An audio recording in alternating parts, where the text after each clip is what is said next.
कैसे हो आप लोग? तो आज हम कुछ चर्चाएँ करेंगे, बताएँगे आपको। आई होप अभी आने वाला है रिज़ल्ट आपका। जीवन में अगर आपको बहुत कुछ पाना है ना,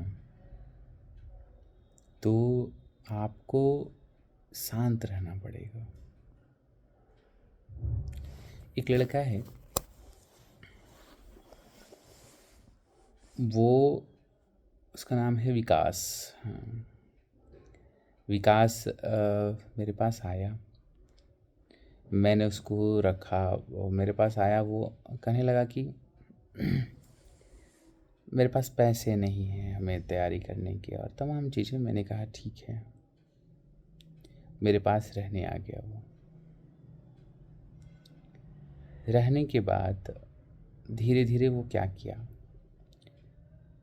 हमारे कॉन्टैक्ट्स और तमाम चीज़ों तक पहुंचना की कोशिश किया, पहुंचा भी।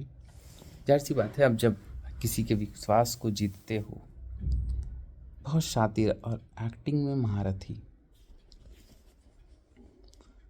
तो वो क्या किया कि हमारे पास रहा, हमारे पास खाया पिया, मैंने उसको खिलाया। उसके पिताजी से हमारी बात हुई, तो उसके पिताजी ने हर जगह कहा है कि नहीं, आप बहुत बेहतरीन थे। आप उसके रहने के लिए, उसके पास पैसे नहीं था तो हमने रखा। मैंने उसके पिताजी से पूछा कि क्या आपने पैसे दिए हमें कभी, या कुछ भी चीज़ें, तो नहीं। उसके बाद फिर मैंने उसे एक मैकबुक दिया पढ़ने के लिए। अब मेरे पास एक डोनेशन के रूप में कहीं से आया था, तो मैंने उसको दिया। उसके बाद फिर जब वो जा रहा था हमारे पास से खाली करके, तो मैंने उसे कहा कि विकास जी, आप जहाँ जा रहे हैं ना, वहाँ पर गर्मी लगेगी आपको, तो आप ऐसा करिए, हमारे पास जो पुराना कूलर है वो आप लेते जाइए। विकास जी ने कहा कि ठीक है सर, हम ले जा रहे हैं। विकास जी चले गए यहाँ से। यहाँ से जाने के बाद मेरा एक वीडियो अपलोड होता है इस पे, जो स्टॉक पे। उसके नीचे उन्होंने बहुत सारे आईडी बनाए, और आईडी बनाने के बाद वो ये बोलते रहे, आईडी बनाने के बाद उसके नीचे कमेंट किए, मैं कोई फर्जी हूँ, मैं लड़की का धंधा करता हूँ। ये तमाम आरोप उन्होंने लगाया हमारे ऊपर। सबसे पहले उन्होंने क्या किया कि 8 अक्टूबर को मेरा जो नंबर है, वो नंबर अलग अलग सोशल मीडिया के अकाउंट पर डालना शुरू किए। और सोशल मीडिया जैसे कि एक टेलीग्राम ग्रुप है, उसमें इन्होंने हमारा नंबर डाला, और नंबर ये डाले वो कि इस नंबर पे फ़ोन करने पे कॉल गर्ल मिलेगा। मेरा नंबर डाला उन्होंने। जब मैंने उनसे पूछा कि विकास जी आपने किया है, ये नंबर आपका है, तो उन्होंने कहा कि हाँ सर, ये मेरा है। उसके बाद वो जो नंबर है, उस नंबर से उन्होंने सभी जगहों पर भेजा, उसी नंबर से। हमारी बात उनके पिताजी से हुई अभी कुछ दिन पहले। मैंने उनके पिताजी को फ़ोन किया कि देखिए, चीज़ें मैंने कुछ बिगाड़ा नहीं है, मैंने किसी का कुछ लिया नहीं है, मैंने किसी से कुछ, कोई एक प्रूफ हमें दे कि मैंने उसे से पैसे लूटे हैं। मेरा नाम देखिए, मेरा एक सिंपल सा लॉजिक है कि मैं लोगों की मदद करना चाहता था, दिल से चाहता था, और मैंने किया है। मेरे पास बहुत तमाम लोग आए, मैंने उनकी मदद की है। देखिए, हर किसी की एक लिमिट होती है, और मैं उतना ही उनकी मदद कर पाया हूँ। कोई विद्यार्थी आया, उसकी मदद किया, किसी ने हमसे कहा कि हमें कोई क्लासेस दिला दीजिए। अगर मुझे लगा कि मुझसे हो सकता है। इनफैक्ट कि जब मुखर्जी नगर में लोगों को ये देखते थे हम मुखर्जी नगर में। मुखर्जी नगर का सिचुएशन ये है कि बहुत से बच्चे ऐसे आते हैं। मेरा सपना था कि हिंदी में माध्यम में विद्यार्थी वही पढ़ता है जिसका आर्थिक स्थिति कमज़ोर होता है। आर्थिक स्थिति कमज़ोर किसका होता है? आर्थिक स्थिति कमज़ोर होता है उन लोगों का जो गरीब हैं और वही लोग मुखर्जी नगर में हैं। तो मैंने सोचा कि क्यों ना मैं इस चीज़ को दूर करने की कोशिश करता हूँ। कुछ लोग हमारे साथ जुड़े थे, अच्छे विचारधारा से थे, अच्छी चीज़ें थी, अच्छा सोच था। तो मैंने उनसे ये चीज़ें डिस्कस की कि क्यों ना हम ऐसे आईएएस बनाएं जो कि आर्थिक रूप से गरीब हो, कमज़ोर हो। इसके पीछे का लॉजिक ये था मेरा कि जैसे मैंने दंश झेला है और गरीबी से उभरे हैं हम, और हम समस्याओं को फ़ील कर रहे हैं अंदर से। तो जो विद्यार्थी गरीबी को फ़ील करेगा, जो गरीबी को देखेगा, अगर वो कल को आईएएस बनता है तो बहुत ज़्यादा संभावना है कि वो उस समस्या को फ़ील करके दूर करेगा। तो और एक तो आईएएस बनने के बाद चीज़ें अलग हो जाती है, चीज़ें समझ में आता है कि बहुत सारी चीज़ें बदल जाती है। एक गांव से कोई आईएएस बनता है या कोई भी शहर से बनता है या कोई, तो उसको एक मोटिवेशन होता है वो कि यार देखो ना हमारे जैसा व्यक्ति आईएएस बना है। तो हमें वो संसाधन नहीं मिला, तो मैंने उस संसाधन की कमी महसूस किया।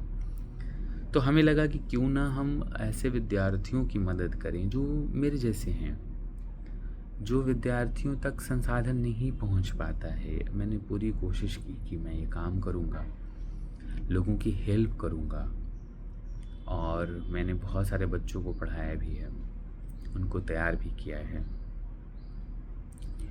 और वो चयनित भी हुए हैं। शुरुआती दौर में जब मैंने ये काम स्टार्ट किया था 2018 से लेकर के, तो 2018 से लेकर के 2021 तक मैं 2-3 सालों में, मैं 21 तक नहीं, 2020, हाँ, 2018 से लेकर 2020 तक मैं बच्चों से पैसे लेता था उनके रहने खाने का। उसके बाद फिर मैं फ्री कर दिया, उनसे कोई फिर पैसे नहीं लेते थे, क्योंकि हमारा उद्देश्य यही था कि धीरे धीरे चल के हम एक चेन क्रिएट करेंगे, हम कुछ बच्चों को मेंटरशिप देंगे। मैंने सीखा है तो मुझे लगा कि मैं उनको बताऊंगा। देखिए, सिविल सर्विसेज करने के लिए कोचिंग की आवश्यकता नहीं है, ठीक है, और ये हम और आप सभी लोग जानते हैं। लेकिन सभी लोग इस चीज़ में फंस जाते हैं।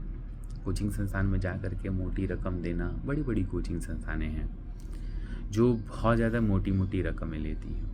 तो हमारा उद्देश्य था कि ये मोटी रकम वो खर्च ना करें, जितना है उतना में ही वो अपना काम चला लें। कम चीज़ें हैं। देखिए, इस वीडियो का प्रेजेंटेशन कैसा रहेगा मुझे नहीं पता है, लोग इसको कैसे इंटरप्रेट करेंगे मुझे नहीं पता है, सामने वाला व्यक्ति जो सोच रहा है वो क्या सोचता है इसकी मुझे नहीं जानकारी है। लेकिन हमें क्या है ना कि चीज़ों को समझना है, हमें ना बारीकियों को समझना है कि क्या है बारीकी, हमारी सोच क्या थी। लेकिन कहा जाता है ना, हमारे दुश्मन बहुत दूर का नहीं होता है, दुश्मन अपने ही होता है। और जो दुश्मन है वो दूर का नहीं है, वो अपना है। वो ये सोचता है कि यार मज़ा चखाते हैं, क्या यार मज़ा चखाना और चीज़ें में। तो दुश्मन बगल का घर का नहीं होता है, दुश्मन आपके घर का, आपका सगा, जो आपका नज़दीकी है। सोचिए, हमारे पर्सनल फ़ोटोज़, हमारे चीज़ों का इस्तेमाल करना, वो व्यक्ति जो विकास है या जो भी लोग हैं इसके साथ, वो कल को चल के आज मेरे साथ कर रहे हैं, कल को उनके साथ भी होगा। उनकी बहन के साथ होगा या और किसी के साथ भी होगा। देखिए मेरे साथ जो होना था वो चीज़ें तो हो चुका। अब क्या है कि चीज़ें समझने का है, अब गौर से देखने का है। बहुत सारी चीज़ें हैं जो कि हमें समझना होगा, कौन-कौन इसके पीछे इन्वॉल्व है। आज नहीं तो कल सामने आएँगे, ठीक है?